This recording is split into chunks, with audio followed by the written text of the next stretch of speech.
পুরাণ অনুসারে কিভাবে শিবলিঙ্গে জল অর্পণ করতে হয় আজ একটু উল্লেখ করে দিন, যাতে শেষ এই শ্রাবণ মাসের সোমবার মানুষ ওটা পালন করতে পারে এবং তারপর থেকে তাদের জীবনে ওইভাবেই জল অর্পণ করে, যেটা শিব পুরাণ অনুযায়ী শাস্ত্র বলে। হ্যাঁ, অনেকেই হয়তো শিবের মাথায় কিভাবে সঠিক নিয়ম মেনে জল ঢালতে হয় সেটা অনেকেই জানেন না। শিবলিঙ্গে কিন্তু জল অর্পণের অনেক নিয়ম আছে, না হলে কিন্তু পূর্ণ ফল মেলে না। যারা শিব পুরাণ পড়েছেন বা পড়ছেন তারা কিন্তু এই জিনিসটা জানেন যে শিবলিঙ্গে এক ফোঁটাও যদি জল ঢালা যায় তাতেই কিন্তু মহাদেব সন্তুষ্ট হয়ে থাকেন। তো আজকে সেই শিব পুরাণ অনুযায়ী আমি বলবো যে ভগবান শিবের পুজো করার সময় কি কি নিয়ম মেনে জল ঢাললে কিন্তু মহাদেব খুবই প্রসন্ন হয়ে থাকেন। তো অবশ্যই কমেন্টে আপনারা কিন্তু জয় শিবশম্ভু বা হর হর মহাদেব কিন্তু লিখতে একদমই ভুলবেন না।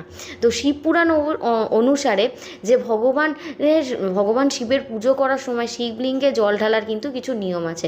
প্রথমে বলে রাখি, বসে বসে যদি শিবলিঙ্গে জল ঢালা জল নিবেদন করা হয়, এতে কিন্তু ভগবান শিব খুবই সন্তুষ্ট হয়ে থাকেন। এটা কিন্তু একটা বড় নিয়ম। তারপরেই বলা হয়েছে শিবলিঙ্গে জল নিবেদন করার সময় অবশ্যই তামা বলুন বা পিতল বা রূপার পাত্রে জল নিবেদন করা উচিত, কারণ এগুলো ওই ঘরের যে নেগেটিভিটি আছে সেইগুলো সেই সময় কিন্তু দোষ ত্রুটিগুলো নিবারণ করে দেয়। এছাড়াও প্রথমত বলে রাখি, শিবলিঙ্গে জল ঢালার সময় প্রথমে জল কিন্তু ডান দিকে ঢালা উচিত, কারণ এই দিকেই কিন্তু বিরাজ করেন গণেশ।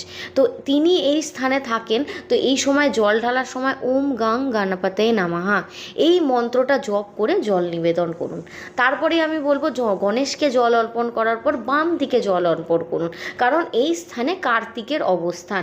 তো এই দিকে যখন জল অর্পণ করবেন তখন বলবেন শ্রী স্কন্দায় নমঃ মন্ত্রটা উচ্চারণ করে আপনারা জলটা ঢালুন। প্রথমে বললাম ডান দিক, তারপরে বাঁ দিক, তারপরে বলবো ডান দিকে জল ঢালার পর অবশ্যই মাঝখানে জল ঢালুন। সেইখানে মাঝখানে ভগবান শিবের কন্যা অশোক সুন্দরী সেই স্থানে অবস্থান করেন।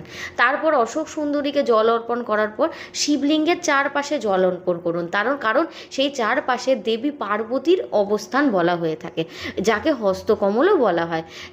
আর অবশেষে শিবলিঙ্গের যে মাথাটা রয়েছে সেখানে ব্রহ্মস্থান যেটাকে, সেখানে বলা হয় নিবেদন করার জন্য। আর অবশ্যই সেই সময় কিন্তু ওম নমঃ শিবায় জপ করতে একদমই ভুলবেন না। আর শিবলিঙ্গে জল অর্পণ করার সময় সবসময় মনে রাখবে উত্তর দিকে মুখ করে কিন্তু জল ঢালবেন, কারণ উত্তর দিকেই বলা হয় ভগবান শিব বিরাজ করেন। আর মাতা যে পার্বতী আছে তাকে কিন্তু সেই জায়গাটা উৎসর্গিত। তো অবশ্যই এই দিকগুলো যদি আপনারা মেনে চলতে পারেন, ভগবান খুব ভালো ফল